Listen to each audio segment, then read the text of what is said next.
Good evening and welcome to the July 21st regular meeting of the Edina School Board. We do have a quorum this evening. I'd like to call the meeting to order. First item on the agenda is the approval of minutes. We had a special meeting and closed meeting on June 16th, a regular meeting on June 16th, a work session on June 20th, and special meetings on June 25th, June 30th, and July 1st.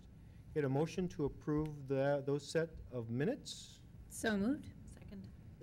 Moved and seconded to approve the minutes from each of those meetings. Any additions or corrections or discussion regarding those minutes? Seeing none, all those in favor of approving those minutes, please signify by saying aye. Aye. Aye. Opposed? Motion carries.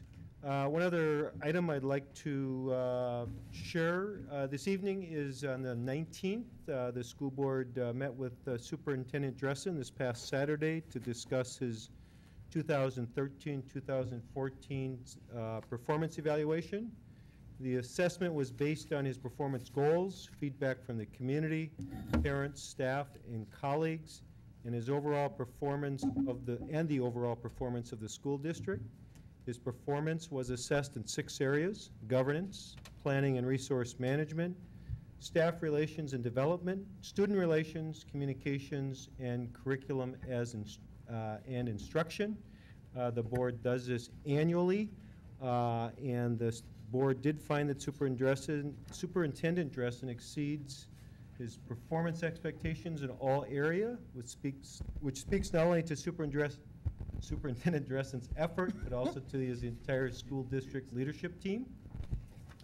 Specifically, the board identified several key strengths in Dr. Dressen's leadership over the past year, including continued enhancement of a collaborative leadership model within the district, implementation and application of district policies, advancement of the district strategic plan, especially as it relates to the birth through grade 12 program planning, creative process for hiring high-quality staff, and innovation in management of the district's financial and facilities resources. The board identified a few areas for growth, and one is the advancement and accountability within the strategic plan through the use of data. And the second is leadership and management of an aggressive action plan for the 14-15 school year. Dr. Dressen's consistent and effective leadership are key to the district's ability to promote the educational mission of the district. And overall, the board commends Dr. Dressen for his talent, skills, and passion in supporting and advancing our educational mission and the action priorities of the district. We thank him for his service and congratulate him on another great year of work for the district and look forward to many, many more. Moving on, any hearings, requests from members of the audience to speak this evening? We have none. Next up, we have the presentation by the Dinah Family Center. Welcome. Lori Denon's here. Lori does an amazing job, as always, helping our youngest learners and their families get engaged, and we're going to learn more about the work Lori and her team does. So thank you, Lori, for being here tonight. And I'm getting some assistance on the PowerPoint because it was reconfigured. Yeah. So Lori, you got to hang on to the mic. An expert moment. Thank you. Oh, right here. Got it. Perfect. Thanks, Steve. Thank you for inviting me to talk on behalf of the Edina Family Center. I'm honored to represent an organization that has been around and providing programming for nearly 30 years. We have been furiously working together with other partners to complete our accreditation process and our recommendations that the state has granted us the Parent Aware 4-star quality program, which continues to be renewed. And under the leadership of the Family Center, we have about 50 staff. Many of them, 12 to 17 of them, are licensed early childhood educators. In addition to that, we have a number of classroom assistants, licensed childcare providers, and some van drivers that provide transportation for our school readiness programs. You have the packet in front of you, and one of the things I want to draw your attention to is the definition of school readiness, which I think is something that we've been reflecting upon as the family center, but also the school district at large, really asking the question, what does it mean to be school ready?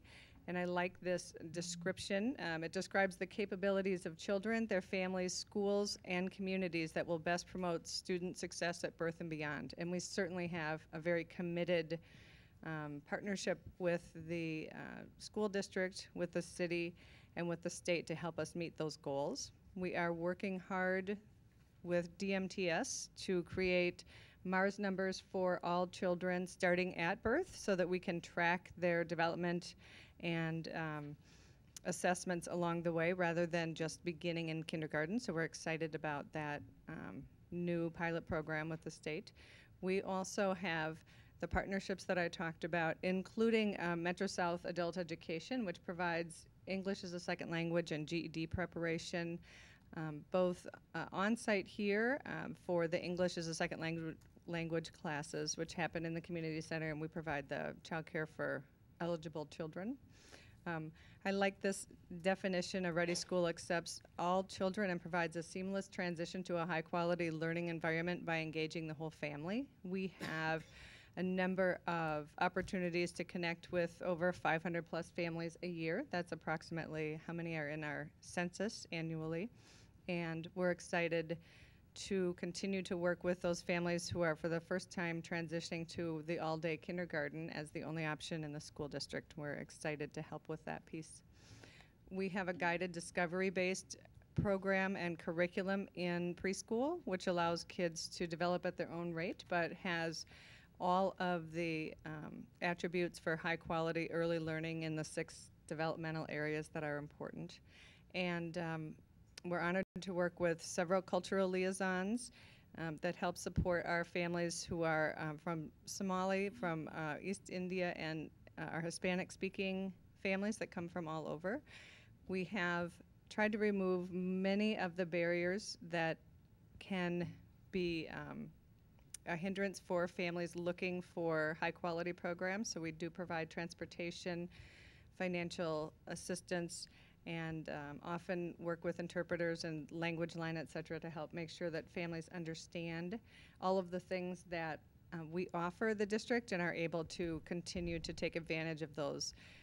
We take that commitment from an equity perspective very seriously and have worked closely with both John Ford and Mary Manderfeld over the years to help talk about good, high-quality choices for kindergarten programming. We know that sometimes it can feel like there's only one great choice when you have 6 elementary schools, so we work hard to talk about all of the options that families have and continue to offer resources and training opportunities. Tomorrow we actually have a program that Lisa Hawthorne and I are putting on together with our Childcare Center folks, talking about the work that we do here and how can we continue to reach out to other families that provide childcare in our community so that we're sure we know that all families make choices that work for their communities or their kids, but we want to make sure that we're providing them with the resources that they need. The last piece in the packet, on the left side of your folder, you guys have something that you didn't get earlier. I stated that we're providing this documentation. We were part of the statewide Early Childhood Family Education Survey 3 years ago, and I've provided some aggregated data about the responses that Edina parents made on behalf of their personal experience around the ECFE model when they were engaged in that. So, any questions? Thank you for the paper. That was my only question. Oh, How good. to find more information. And Good. here it is.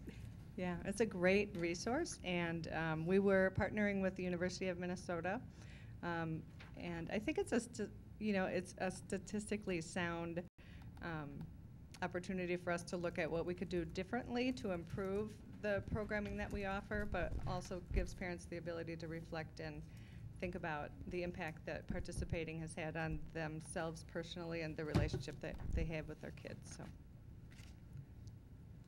Well, thank you very much. Lori, thank you. Thank you for your leadership, too, on the Birth Through Grade 5 study. I know you played a very active role in that and were a wonderful advocate for all that extra effort, so we appreciate that and are excited about the future, how this is going to unfold for us. Great. I was just I was going to say, actually going to ask delighted about that. how the enrollment numbers have been with the Family Center. I know that you consistently have waiting lists typically. We do, and one of the big initiatives that we're piloting is a 5-day childcare program. So, 5 days of preschool with 1 day of ECFE in there for a portion of that day, and it is almost full. We were trying to give families the opportunity to do five half days of preschool to get them ready for the full day kindergarten the following year, and that's been a positive success so far. So we keep trying new things and always targeting families to find out what they need so we can help with that piece. Thank you. Thanks, Lori. Thank you.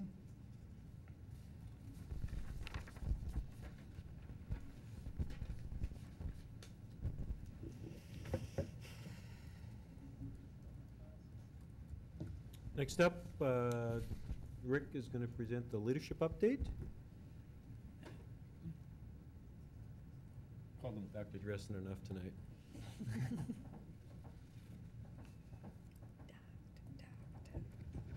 Thank you, Mr. Chair and board members. Just again, an update for you and for the community on our work as we enter a new school year, the 2014-15 school year. Again, focused, and we're starting to see this all unfold where our strategic plan is into year 3. So we continue to be committed to this area of excellence, and that we found out in a work session earlier today how important that is valued by the community, the excellence in the academics and the excellence in all that we do in the school district. Our work strategically is how do we advance the excellence areas, and so we're working the edges, working the corners. We've got a secondary plan that we've got in motion now. We'll be moving forward with a birth through grade 5, and then later this year we'll start a community education survey. So we are taking a look at all areas of our learning in our community to advance excellence. Again, we're rolling this out, and I won't go through the details, but the important thing again is that we do this in a phased process, in a piloted process. This has been a history of success in our community, strategic planning since 1989, but it's always been done in a phased process, so we have time to pilot it, we have time to practice it, we have time to phase it in. And so all of our initiatives, the important piece around this slide, I guess, is that we don't see full implementation of this transformation until the year 2019-20, but we're going to start seeing the impact this year. We're going to start seeing the impact of some of the initiative work that's been in place, and one of the biggest ones we'll see is our e-learning squared, our technology that's going to be district-wide implemented. So we're going to continue to see these roll forward, some big decisions that our community will be making, our board will be making, that'll be happening at the sites to make sure we continue to be that place of defining excellence. Again, the focus is really going to be much more around competency. So as we go forward, we're really not looking at a degree or a number of credits. We're looking at what are our young people going to be competent in so that they can be successful in their future. And we've identified our major areas of competency. This is something the board approved and will continue to roll forward over the next years around communications, around being an engaged citizen, the whole thought of innovations and thinking, the global competent person, and we're working on defining what that means at every level. The motivated lifelong learner, so the students engaged in their learning, and then the well-rounded person, and looking at all areas of that child and all areas of the learner, no matter the age.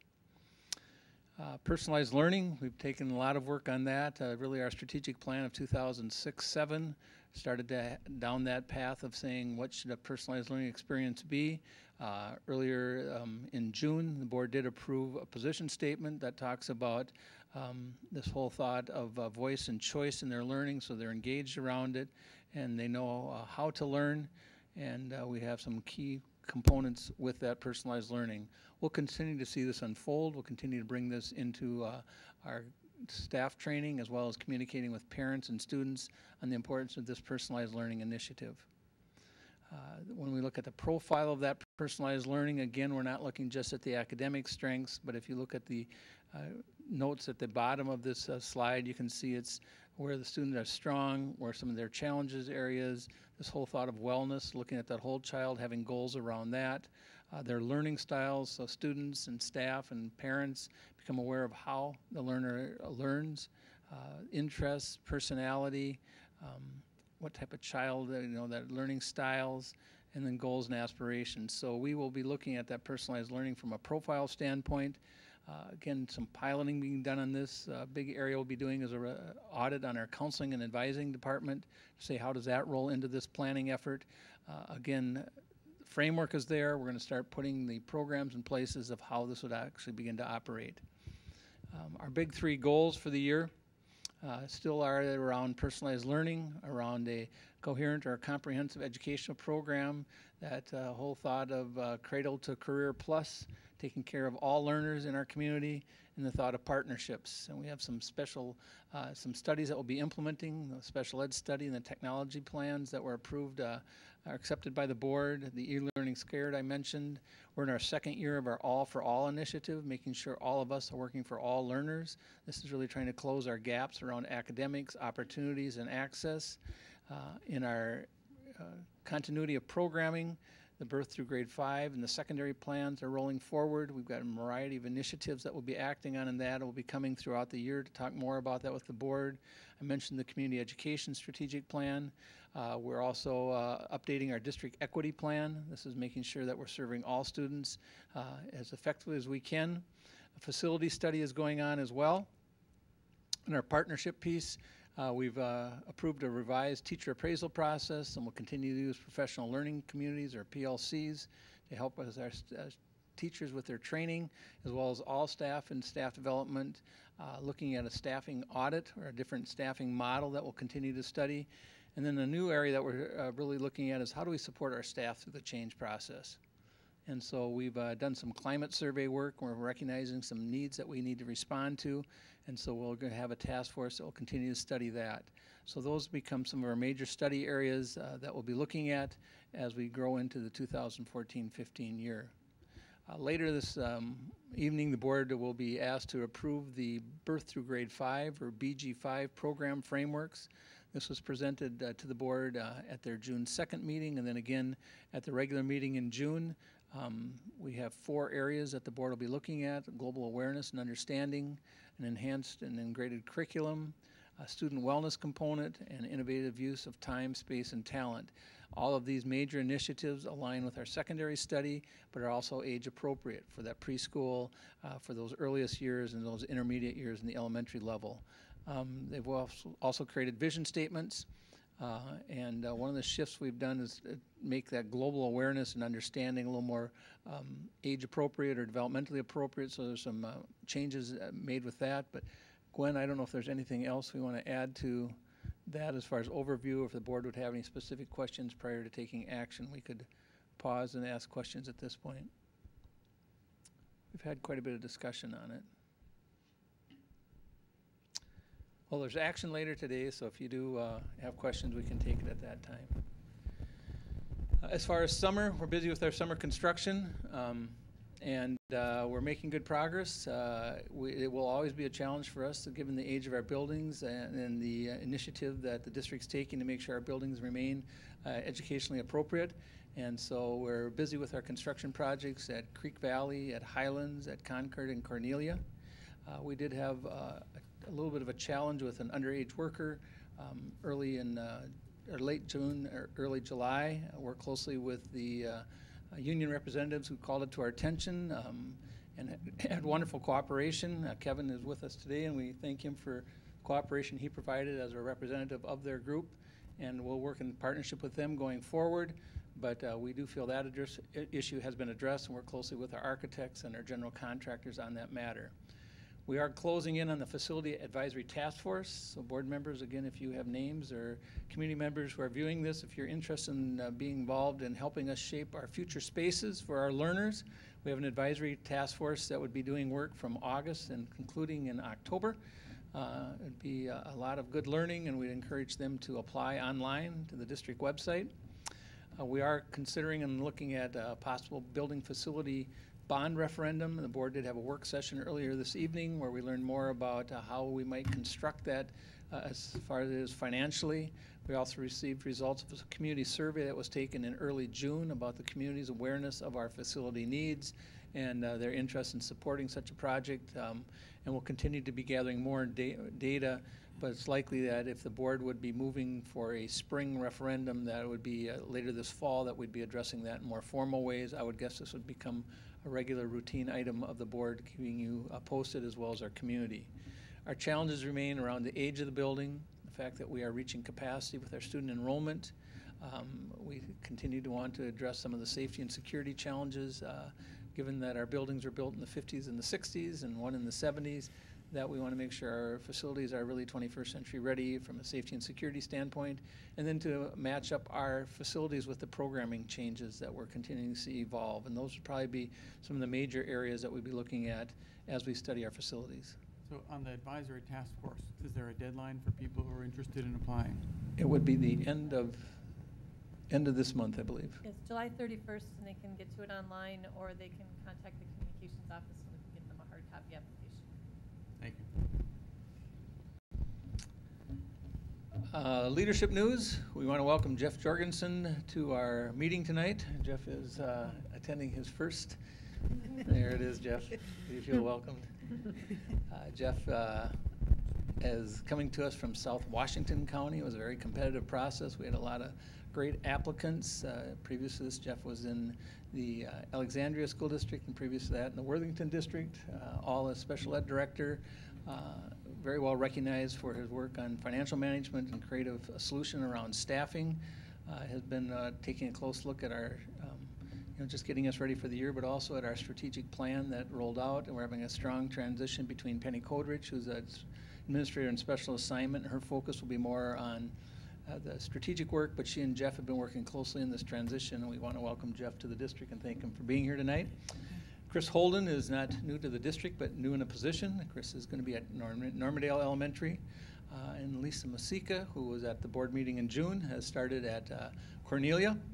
Ryan Carlson is our new assistant principal at Southview.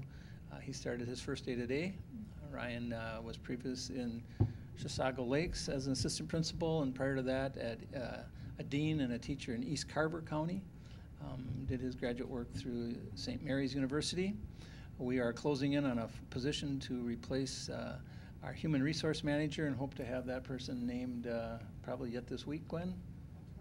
Tomorrow. We're finalizing the reference checks.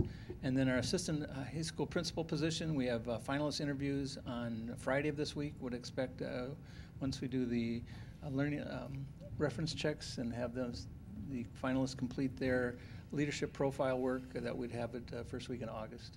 And that there's a community forum at the high school on Monday evening starting at 4 o'clock. Community forum at 4 o'clock this coming Monday, which would be the 28th, at the high school for those 3 finalists. As we look at the 2014-15 year, it is starting a little bit early for us. We do see that as an advantage for our learners. It's a challenging summer for all of us because it does feel like summer is shorter, because it is. And the good news is we also think that's going to create some quality learning on the backside, create some opportunities for us. One of the themes we're starting to grow is around hope and happiness to our future. There's actually research right now that if you can create a hope picture for a student and they can log it into their memory, that they will actually see an increase in their academics. And so we really want to push that hope piece as around engagement and helping the students understand that. So we're doing some work around hope and happiness to kick off the year and benefit from that. Our new teaching training becomes alive on the 11th. The preschool workshop begins on the 18th, and the first day of school for our learners is on the 25th of August. That's pretty much an overview of the leadership occurring in the district at this time. Questions at this? Questions, comments? Thank you very much. Thank you, Rick. I'm guessing it's a chapter book, but I'm gonna look it up. Because I don't know. We do have 3 items this evening that were walked in. They're already on the agenda, but I just want to formally insert those. Okay. The first one is our board committee appointments, liaison, and representatives. The second is our salary compensation agreement with the Superintendent's Advisory Council for 2014 through 2016. And the third is policy 6:35. Can I please get a motion to formally insert those into this evening's agenda? So moved. Second. It's been moved and seconded. The agenda has been updated. Rick, could you please walk us through this evening's consent agenda? I certainly will. We have our personnel recommendations. We already talked a little bit about our leadership positions, but we have a variety of staffing positions. We still have several staffing positions to fill. We thank our principals and the Human Resource Department, Gwen's team, for the leadership work and the recruitment of our new staff. So there are a variety of personnel recommendations. We have the expenditures for 2000, payable July 16th, 2014. We've got a couple of our annual memberships, Association of Metropolitan School Districts, this was a School Board Association. We again are appointing our medical advisor. We have some student teaching agreements with the University of Wisconsin Eau Claire, St. Thomas University, and Illinois State. We are looking at our concert band going to the East Caribbean on a field trip, their extended field trip over spring break. Does meet the criteria of an extended field trip. And then again, our gifts from the community that always are supporting our schools, and that would conclude the consent agenda. Thank you for reviewing. Can I get a motion to bring the consent agenda to the floor? So moved. Second. It's been moved and seconded to approve the consent agenda. Any items anybody'd like to remove from the consent agenda or questions? Seeing none, all those in favor of approving the I think Regina has I have a question about the consent, just an item on the consent agenda. Absolutely. In general, on just the student-teacher contracts, this is a regular course that we see, particularly this time of year. At some point, will the district be moving toward just writing a contract so that there's a consistent contract agreement that our student teachers follow, so that it's written from Edina Public Schools rather than from each institution? Yes, that is definitely the plan. Okay, thank you. I knew we were moving in that direction, just wanted to confirm we're still moving in that direction. Thanks. Thanks, Regina. Additional questions, comments, items anybody'd like to remove? All those in favor of approving the consent agenda as presented, please signify by saying aye. Aye. Opposed? Motion carries. Our first item in the action portion of this evening's meeting is the Metro South Adult Basic Education Consortium. Get a motion, please? So moved. Second. It's been moved and seconded to approve the Metro South Adult Basic Education Consortium Agreement. Any discussion, a little background, Val? This is an agreement that's been long-standing between the 4 school districts, Bloomington, Eden Prairie, Richfield, and Edina. It leverages state dollars between the 4 communities to provide, and Lori mentioned it earlier, adult literacy, our under 21 program for students who don't graduate on time, GED, ESL, a wide variety of high-quality programs that we're able to provide. The tweaking of the contract just formalized it. Some issues that we had with Bloomington being in charge of the consortium. It was originally very informal, and between a variety of reviews between all parties, we came up with this agreement. Thanks, Val. You're welcome. Any questions or comments? Seeing none, all those in favor of approving the Metro South Adult Basic Education Consortium Agreement, please signify by saying aye. Aye. Opposed? Motion carries. Next up, we have our enrollment projection direction. Can I get a motion, please? So moved. Second.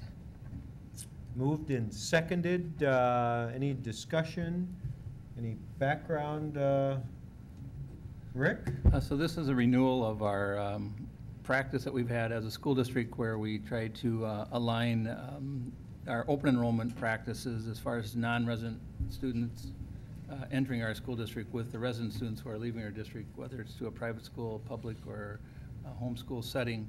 And we really tried to manage that as best we can given the numbers we have, and it's been a practice we've used in the past. We felt going forward, especially when we're starting to look at facilities and capacities of facilities, the board talked about in June that we probably should set that formally and renew that same commitment that would stay in that practice setting. So we've historically had that 14 to 15% of our, what we estimate based on the report that we get every October of students leaving the district, and we have about 14% or 15% student population coming into our district, and so we'd stay with that practice, is what this is committing to. Thank you, Rick. Questions or comments? All those in favor of approving the enrollment projection direction, please signify by saying aye. Aye. Opposed? Motion carries. Next up, we have our 2014-15 Edina High School calendar changes. And a motion, please? So moved. Second. Been moved and second. Jenny Johnson has stepped in to join us this evening. We welcome you. Thank you. At the June board meeting, the board did approve moving to a May term at the high school as part of our secondary program plan. Within that, the administration felt there's some value in the board considering a change, a slight modification in the 14-15 calendar at the high school alone.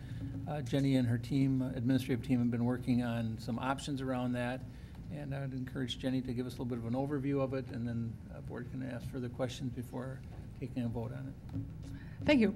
We're proposing a change to the end date of first semester in the hopes that it would better balance semester 1 and semester 2. Currently, as our schedule stands, semester 1 would have 87 school days in it. Semester 2 would have 78 school days. And that imbalance occurred because of the May term at the end of second semester, which would take 6 days. So we have 87 in first semester, 78 in second semester. And please keep in mind that AP exams take 10 of those 78 days along with 2 days for MCA testing. So that would be 12 total days of kind of an irregular type pressure-filled schedule for students. Out of the 88 days? Or the Nope, out of the 78 in semester 2. So what we're proposing is to end semester 1 This is the proposed. on the last day before winter break. And what that would do is it would put 77 days in semester 1 and 88 in semester 2, keeping in mind that in semester 2 we have the 10 days for the AP exam and the 2 half days for MCA exams. So if you can't theoretically subtract those 12 days, but if you did look at the fact that those are days that are very irregular for our students, it would be a better balance under our proposed change to the calendar. The benefits we feel in discussing with our area leaders, who then took it to the teachers, the rest of the teachers in the school, students finishing semester 1 before winter break would really truly provide a break for the students in that they would be completed with all their work from semester 1. And it also models nicely what their experience would be in their post-secondary environment after they leave our school walls. It would also, as I said, provide a better balance between the semesters of actual regular school days the students would experience throughout the year. Consequently, though, this would lead to a need to change our clerical day, our teacher day-to-day at the end of the semester, so we would need to move that from January 20th as currently scheduled to January 5th. So that is what we're looking and hoping to do with the calendar for this year. You have any questions? And that would only be for the high school. It wouldn't apply to That's the correct. middle Yep, school. just the high school. And so the teachers are confident that the first semester being shorter, they're still going to be able to cover the material that they want to cover? Yep, because with the interruption, so to speak, of the AP exams and the loss of the 2 half days for MCA, it does actually kind of balance out better, even though the number of days is different. So the instructional days are essentially balanced Correct. because of the testing days. And I think, Jenny, too, the administration at the high school felt that by closing off at that winter break, when they come back, it's a fresh start rather than trying to do that catch-up of what they missed Correct. as they get ready to take on finals. I think one thing we've seen is when they have the 2-week winter break, the retention and having to quickly relearn, or not necessarily relearn, but review everything that they've done in first semester and then head into semester 1 finals. The second week or sometimes the third week of January is more difficult for the kids. That first semester, though, they're comfortable that's going to be long enough to cover whatever material they're planning on covering during that first semester? Yes. Yeah, that was my only concern, is that those staff who are used to teaching into January and having those extra days to cover the material, are they going to have to push back a lot into earlier? I don't think so, because keep in mind with our current schedule, the way it's currently slated, the second semester would only be 78 days. So what we're looking to do essentially is just sort of flip the number of days that, that just flip them from first and second semester, and that would accommodate then the AP exams and the 2 half-days of MCA testing. Okay. Could I suggest that as we communicate this to the rest of the parent community, that we do, instead of just saying 77, 88, that we break down that second semester with number of testing days? Absolutely. Because I think it showed, that it was helpful information for me, just to Right. know, here are our instructional days, here are the testing days, Here's the May term, and here, yep. and then compare it to the current schedule is Yep. also helpful information to Yep. show side by side where the improvement comes in. Absolutely. Have you had any, I think we talked about this right at the end of the year, so I was curious if any students had any input. On the schedule change? Yeah. No, we haven't had an opportunity to That's talk what I to very figured. many. Okay. Is May term the same length next year as last year? It's actually 6 days, so it's a little bit shorter, and that always depends on our last day of school and then when AP exams are over. And so depending on when AP exams end, that typically then, and when our last day of school is, that's how long our May term has been. So it's been, somewhere 12, 13 days sometimes, and this year is particularly short.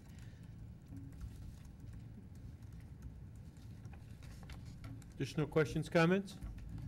Gwen, just out of curiosity, a year from now, when we're redoing the calendar for 15, 16, any implications to sort of switching the rest of the district over to this type of schedule?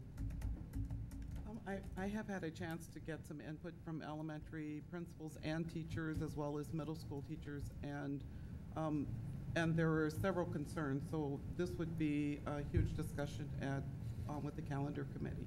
Okay. But we certainly welcome some changes. Thanks, Gwen. Additional discussion? All those in favor of approving the modified 14-15 Edina High School calendar, please signify by saying aye. Aye. Opposed? Motion carries. Thanks, Jenny. Thank you, Jenny J. Jenny? Next up, we have our birth through grade 5 academic study. And a motion, please? So moved. Second. It's been moved and seconded to accept the birth to grade 5 academic program framework with implementation to begin in the 2014-15 school year. Discussion? Rick, any comments? No, I think, again, we've had quite a bit of information sharing.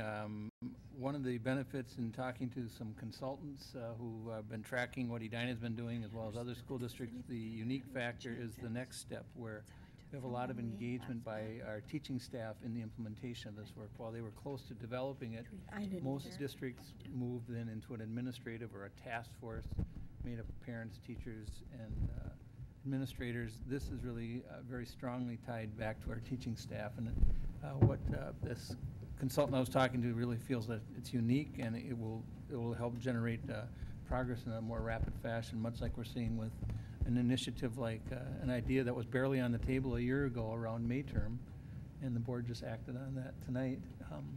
And that was very much, again, a grassroots effort supported by teachers, rather than something coming down from an administrative or a task force. And so I think there's real power in our next steps with this work. I want to thank Gwen for taking this on, along with Randy and Chad and Val and Susan and the whole team that got involved with this administratively, as well as our elementary principals who were committed to this on a monthly basis, at least once or twice a month. And I'm pleased with the report and look forward to it being implemented. Say, Rick, I just had a point of information. In the packet, the words that were highlighted in red, are those the most current changes? Right. Thank you. And so what, if we're looking at it from the outside, from a community member's perspective, what are the big things that we're going to see going on with that study for this coming school year? What things will be happening? I would say that we're going to dig deeper in the 4 particular areas. So what does it really mean for global understanding and awareness? Diving deeper to have a better understanding, and then be able to give more examples and get more feedback from our community members. Also about student wellness and engagement. Those are words. How do we create those words into action steps? So this is the framework, and we're going to be going deeper to figure out exactly how it will be implemented this year. Okay. So what we're doing is we've done the broad research to general themes. Now we've got the general themes. We need to go back out and do the broad research around those themes. And the other piece that they have to align now with the secondary study. So a strong piece around the global competency is the thought around world language. And what does that mean for us at an elementary, at a middle, and a high school level? And that's going to be a discussion that we as a community, staff, parents, students have long-term, what that means, then how would we phase that in an implementation? I'd see that as an area. The same with the wellness around FIED and health and some of the other nutrition, you know, again, around that personal profile. And I can see this developmentally working through. If I could add one other piece, because of the fact that this is a birth to grade 5 study, we are really having some intentional conversations about early childhood. And, you know, world language, for example, and how might that look in an early childhood program as well. Thank you. Just trying to get a sense of timeline or when the board will see this next. Sort of, do we have a framework yet or a timeline, or are we still just working through that? We're still working through it, but I believe that we want to keep bringing it through to the Teaching and Learning Committee on a monthly basis to continue giving updates, and then our intent would be to come back in the early fall to give you an update as well. So We'll roll out the implementation plan of how it's going to be implemented, you know, how it's going to be studied further. That'll be coming to the board in August and September. Ready of this year? Yeah. Oh, sure, okay. Thank you. Additional questions, comments? Seeing none, all those in favor of approving the birth through grade 5 academic study framework, please signify by saying aye. Aye. Opposed? Motion carries. Next up, we have our board committee appointments, liaison, and representatives for 14-15. The primary changes are the school assignments for each of the board members. Can I get a motion, please? So moved. Second. Been moved and seconded to bring that to the floor. Cathy, thank you for the work on this. Any comments?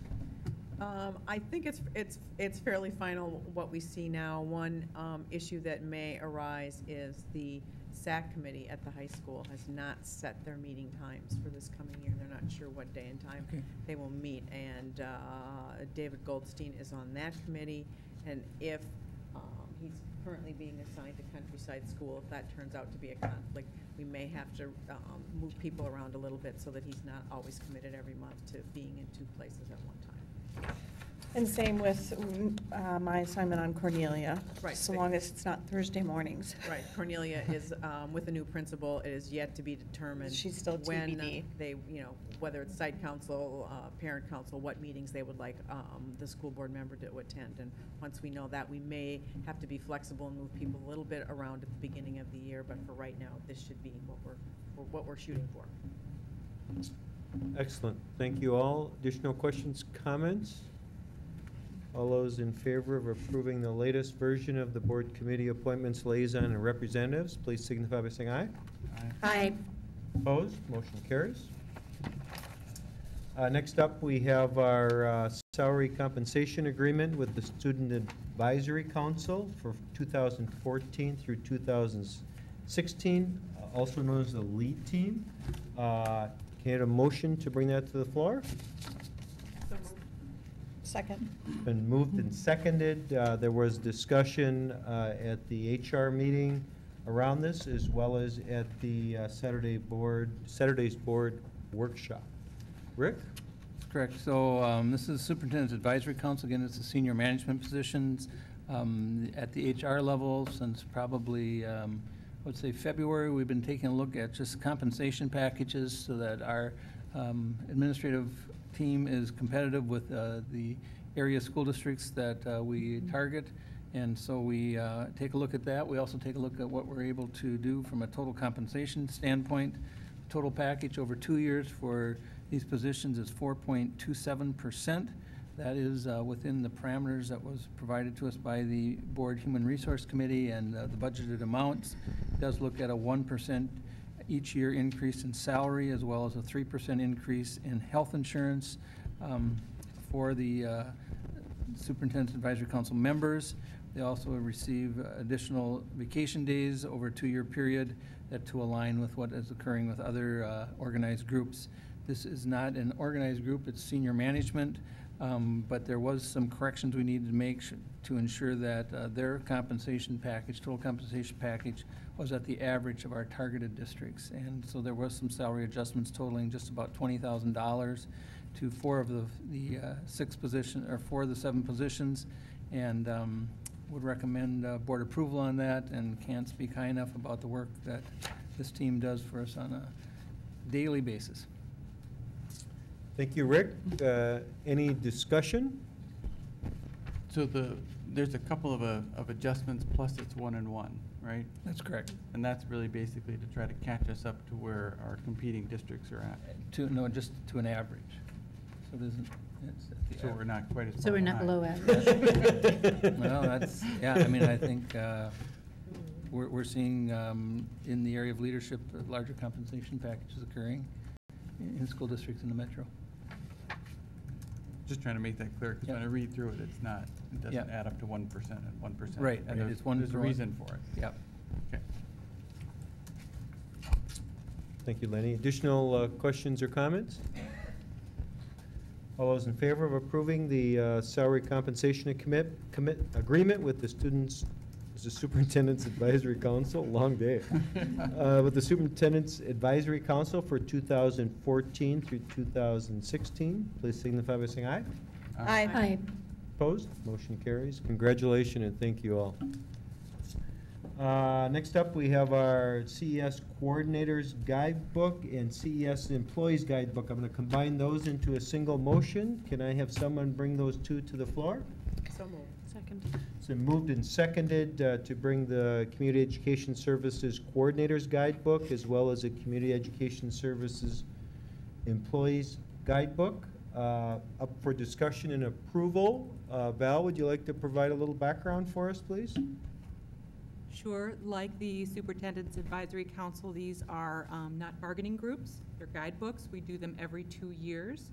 And this was a very straightforward, transparent process. We used the parameters and did a nice balance of salary, one basically averaging per year. And we did put some dollars into that were available on the benefits package as well to keep us competitive with other districts. So some language cleanup based on some reorganization, and we had 2 guidebooks.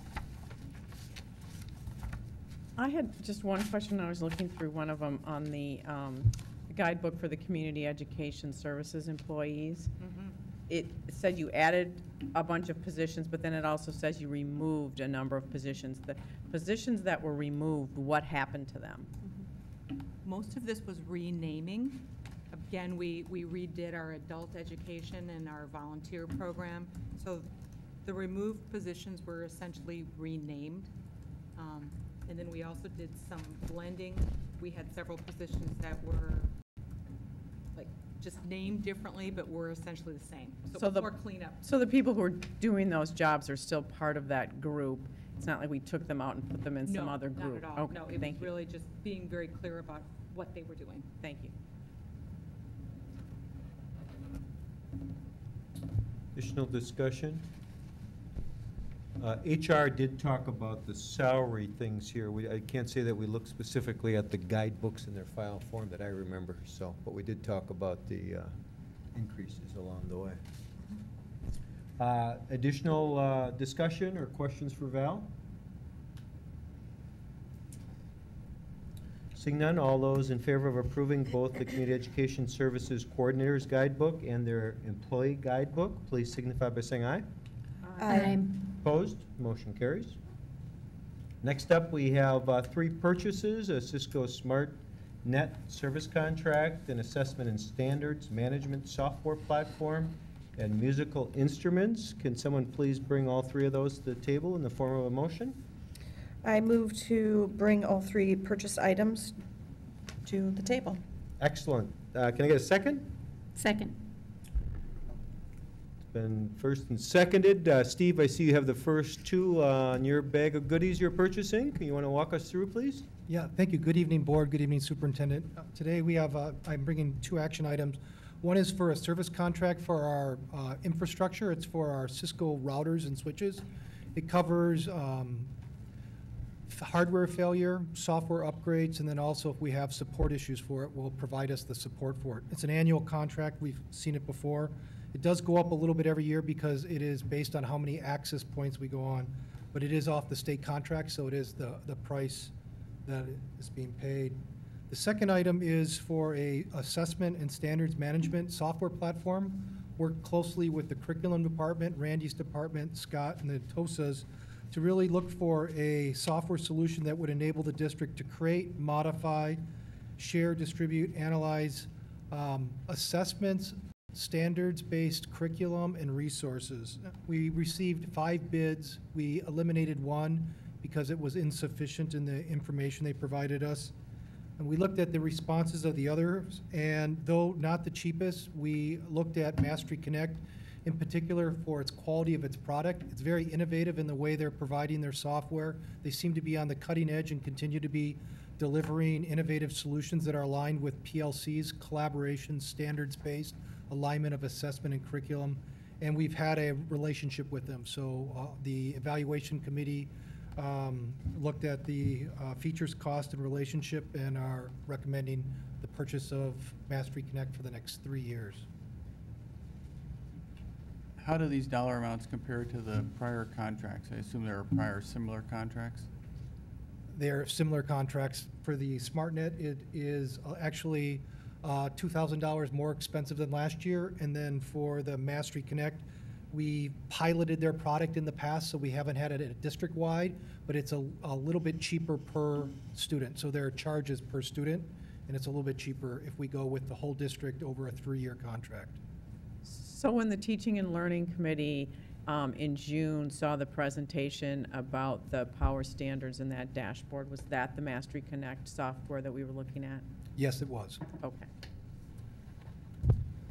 And as a full board, in my, as we were reviewing my performance, one of the things we talked about was trying to enhance communications with parents and staff around instruction. This is a tool that we think is going to elevate it to a place that we really think can build that tight understanding.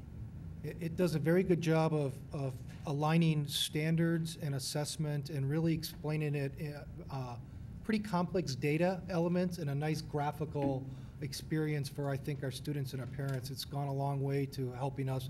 We think it's going to be the foundation as we move forward to common assessments and grading patterns that are more aligned across grade levels and content area.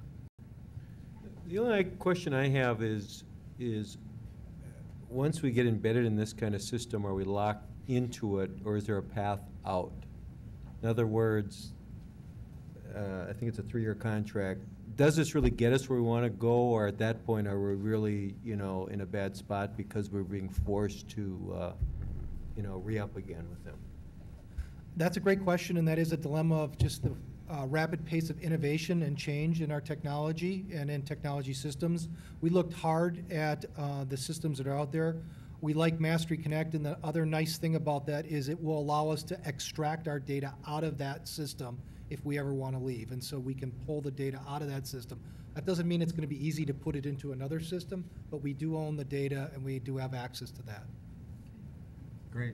And so I was noticing in the back it was showing different, if we took it for 1 year, 2 years, 3 years, 3 years paid up front, and then when you, and those are all on a total sum, and then it shows in the beginning that we're doing it for 3 years at a yearly rate. Are we basically doing the 3-year paid up front program? Right. The way it's structured is if we agree to a 3-year contract with them, then the price per year is what is on this quote. Okay. Is there any capacity for the district to help shape that software moving forward to better meet our needs? That's a great question. We've been working with them for 1.5 years, and in that, they've been incredibly responsive. They're in town quite a bit. They're a Utah company, but they're in town quite a bit. And it seems every time they meet with us, we're coming up with good ideas. That Randy's group has been working closely with them. And then 3 months later, all of a sudden, those products are being rolled in. Integration with our Google Apps, for example, is a perfect one. The way the report card is coming together, the way their resources links, and in particular, the way they're building out their curriculum mapping software so that it really is a flexible tool for building that roadmap of what is the content we want our students to be able to master, and then what are the assessments that demonstrate mastery, and then what are the resources that students can follow if they're not getting it, or teachers or parents can access in order to provide mastery of content. Thank you, Steve. Additional questions, comments? Just a question is, when, Cathy, you've talked about sharing it, or hoping to share a presentation that you guys had in teaching and learning. Is that partially in relation to this product? Yes, And this how was it- they were showing how this product would help track at the district, school, classroom, individual student level mastery of the power standards. It was a phenomenal, the way it tracked. It was the kind of dashboard that we've always imagined in our heads might one day exist, and it seems to exist.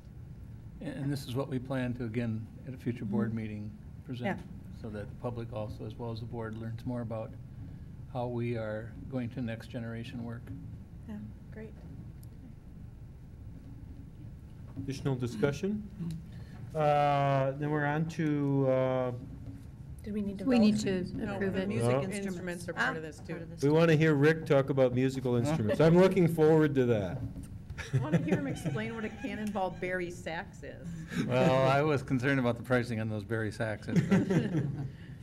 Again, these are bids that go out on an annual basis. It's also important to have a relationship with these vendors, which we have a close relationship. And Randy Smazel and his team did all the background work on it. This is part of the budget. It's part of how we manage and it's been a practice we've used for several years where we have an allocation versus every 5 years we have a major challenge around capital expenses as with our instrumental music and string instruments. And so would recommend that it does fall within the parameters of the budget, and would recommend the board approve. Additional questions or comments? Thank you, Rick. Seeing none, we're about to approve both the Cisco Smart Net service contract, the assessment and standards management software platform, as well as musical instruments. All those in favor, please signify by saying aye. Aye. Aye. Opposed? Motion carries. Would someone please bring to the floor a policy motion to approve all of the policies presented? Policy 538, students, field trips, and travel, one-time waiver. Policy 635, education programs, education innovation. Policy 808, buildings and sites, naming facilities. Policy 809, buildings and sites, naming rights. And policy 908, community relations, parent involvement. I move to combine those 5 policies. Now just say I move to bring them all to the table. I move to bring them all to the table. There we go. Second. Moved and seconded, we combined them and brought them to the table all at the same time. We'll have to ask Robert Rules later if that's allowed, but we did it. That's good. Who wants to start? We're at 538. I think we've seen everything here. Last time. We've seen everything with the exception of the new information for 635, which was sent earlier to board members today. And walked in, yeah. And walked in, so it's here. There was a request at our June meeting as to whether or not we needed to define the term innovation for the innovation policy. So the new language does include a definition. Excellent. Do we want to walk through anything? Are we good to go? It's, No discussion? and if there's any questions, otherwise everything's the same. Okay. Saw them all before? And just so that people at home know, the last 2 policies you referenced are both being rescinded because they're governed by other policies and they're no longer needed. Any other questions, comments? All those in favor of approving that long list of policies, please signify by saying aye. Aye. Opposed? Motion carries. Discussion? We have leadership action plan for 14-15 as well as school board agenda. So the action plan is what I've reviewed earlier tonight, some of the priorities, and those are spelled out in the document. Also identifies who the report would be coming to, whether it comes to the board or whether it comes to the lead team.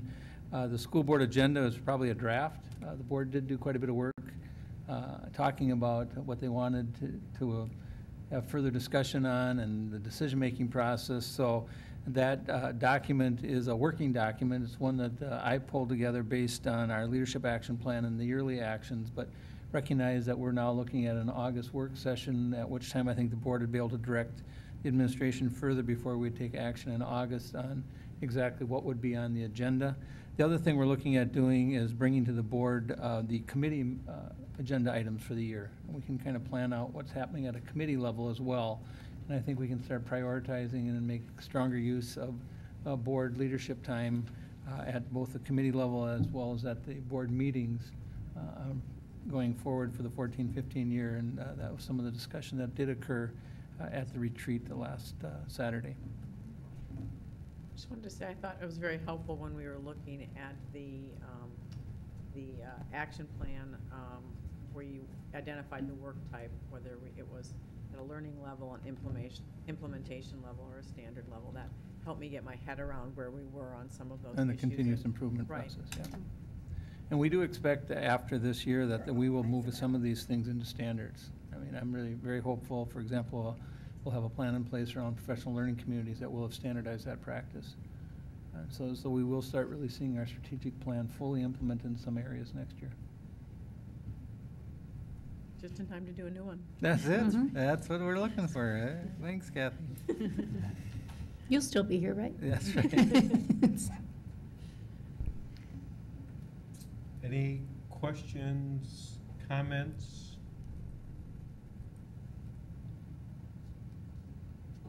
We have a number of informational items. Any announcements? Well, the Committee board agenda, reports? I was just going to ask, the proposed board agenda, I'm assuming is based off of our traditional agendas? That's correct. Some of the commitments we have with state statute or our timing. Right. Based on policy or based on past practice, but So nothing really out of the ordinary compared to a typical year? that's correct. Okay, that's kind of what I was looking for. Thank you. In terms of committee reports, I was just going to ask, for finance and facilities, were we still trying to meet again in August, did we say, or were we waiting for till September? I couldn't remember. We haven't determined yet at this time. If there's agenda items, I'll call a meeting, but after listening to schedules at the previous work session, I'm guessing it's going to be September. So the one thing that I would have had us meet separately for would have been the financial consultant information you just received tonight, but it seemed more timely to address that right away, being the survey results were at your work session tonight. So I would say we'll be meeting in September, but what I can do in August is send out some dates ahead of time. Look at your board calendar, send out dates ahead of time so everybody knows that, and you can get them in on your calendar for the full year. Yeah, thank you. Okay. Policy committee meets this week, and then we'll set their calendar for the next 6 months, and we have a review cycle going on, and we're planned on that. HR committee is kind of have probably meet on an as-needed basis, but I would compliment again the HR team is putting a lot of the agreements forward, and we hope to have a lot of that work done yet this fall. Teaching and Learning Committee will have an active year, and one of the things we will be doing as a leadership team on Friday is finalizing how we're implementing some of the work around teaching and learning, especially in the next generation work, and that'll be a big part of the Teaching and Learning Committee going forward. Any other additional items? I think we should just note that we have a very excellent health services annual report in our board packet that shows that during the past school year, there were over 61,000 student visits to student health offices for injuries, illnesses, medications, special procedures. I would assume that we're going to post this on our district website so the public and the community can just see that. It really breaks out what all our school nurses and health associates do, and it's amazing what the diversity of needs and what they do during a school year. I was surprised and gratified to read that. Pretty amazing, the volume. 61,000 visits was a lot. I know. I thought the same thing. Average is 7 or 8 visits per student.